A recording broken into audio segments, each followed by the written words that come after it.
What are some things you enjoy as your role as a case manager? Some things I enjoy, for example, I always say in people's darkest times, I'm able to lift them up. Just like one of the things I truly, truly enjoy is the fact that this role makes me be a teacher because I have to think outside the box. Since no one case is the same, it allows me to be able to teach my patients and they can discharge with something new. So I do love the fact that I get to challenge myself in order to know how to make the patient's future a whole lot better and a whole lot safer.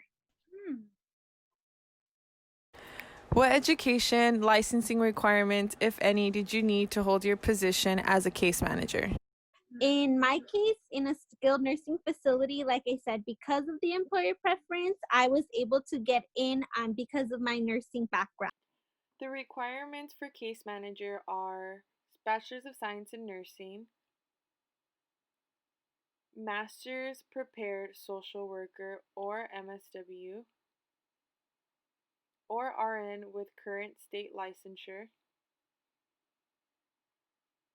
Social Worker with current state licensure, 3 years nursing or social work experience, and lastly, certification in case management. Do you need any recertification classes or licensing to keep this position? There's also a case manager certification that you can have if the employer requires, and you have to renew that every year. What setting do you work in, and what settings could case managers actually work in? Skilled nursing facility, and I work in one where they can either be long-term setting, which obviously with that, it just the case manager role is a lot different than if I'm working with the patient. For example, in my skilled nursing facility, we also have short-term rehabilitation where we have like the ortho surgeries.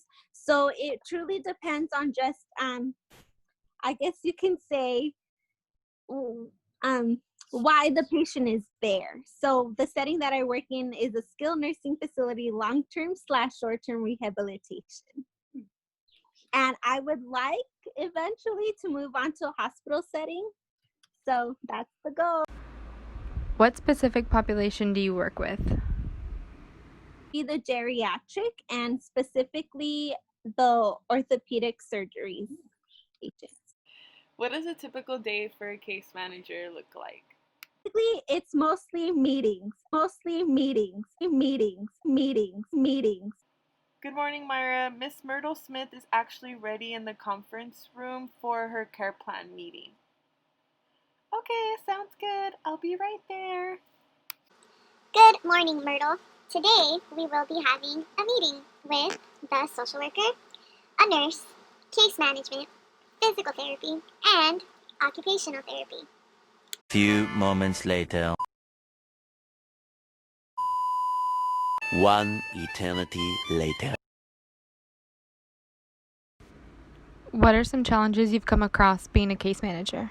When it comes to discharge planning, when a patient specifically is not at the current prior of level that they can be, as opposed to when they came in, sometimes it's difficult to send them back home when they're truly not able to go back home. So that's one of the biggest challenges that I've faced, where I have to find a place to have them go to transition into a lower care until they're ready to go back home.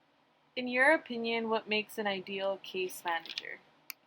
Essentially be the patient's advocate when they can't speak, or if they don't have family that doesn't know what they're doing or doesn't know what resources they have. So definitely you have to be devoted. I think that's the main one. Just be devoted, be able to have good communication skills, and just, I guess you can say, autonomy, where you just got to figure it out. Sometimes you're gonna have just complex cases, and maybe you're not going to know all the answers, but you have to look for resources to be able to help them. So autonomy is key. What other professions do you work with? So social worker, business office, admissions, nursing, therapist, and dietary. Specifically, what types of therapists do you work with? So it would be physical therapist, occupational therapist, and speech therapist. What are some interactions you would have with an occupational therapist? Definitely, in the interactions would be meetings in order to discuss care. For example, most of the times we meet at least once a week, if not every day, on what was worked on at that day or what will be the goal for the patient for that week. Usually with case management, I have to know or give them a time frame of how much time the therapists have to work with the patient in order for them to try to get them to the highest level of function. Within, it could be a 2-week time frame, it could be a month time frame, what equipment they might need at home when they discharge. Hey Myra, Mrs. Smith is going to need a commode and a walker before discharging home. If you can, please put in an authorization for her equipment. Will do. Thank you for letting me know. What are some interactions that you would have with an occupational therapist? So definitely, we have something called a care plan meeting that should be done within the first 72 hours of a patient's admission. And then throughout, it's just, I personally will meet with them at least once a week, but because I do read the therapist's notes, but if I do have questions or I feel like I need to be elaborated, I need the notes to be a little bit more elaborate, then I'll go in person just to get a feel for how the patient really is. Under what circumstances would you refer new patients to an occupational therapist? So basically, because they're an integral part of the healing process, it would basically be, for example, when therapy notes, like I've said, when they're brief, I like to get a better picture of what exactly or how exactly the patient's doing. If I need to be an advocate, then I need them to help me advocate for the patient too. So, what is an experience that you had with an occupational therapist that did not go well? We always have deadlines to turn in paperwork, deadlines to fight for the patients, to make them stay longer in their therapy. So timely documentation on the therapy, including signed information, is really crucial. Write that down! Write that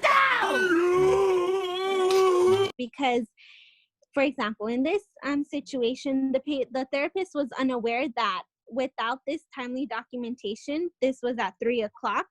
If I didn't get that signature in by 3:00, then the patient's stay would be done. Hey Sandy. Hey Myra. I wanted to let you know that you haven't signed the documentation for Myrtle Smith, and I need it in order for her insurance to give her more rehab days. If you can please get that documentation signed in a timely manner. I'm so sorry about that. I got carried away eating my sushi for lunch. I promise it won't happen again. It must have been some really good sushi, but please get me that documentation as soon as possible. Based on your collaborations with occupational therapists, how important are their interactions with the clients in their overall well-being? Occupational therapists, they're a really valuable contribution to the outcome of the patient's treatment plan. Just because, obviously it's therapy, right? But if a patient does truly feel motivated, whether it be by the personality of a therapist or just the fact that they're improving in their therapy, then I honestly think that miracles can happen. As long as we have our Occupational therapist. These occupational therapists, they need to have that never give up mentality. I'm gonna push you until you can be pushed, obviously safely, but I'm gonna get you to where you need to get there. So I do think that it's an extreme contribution that therapists do for them. goodbye, friend. Happy trails!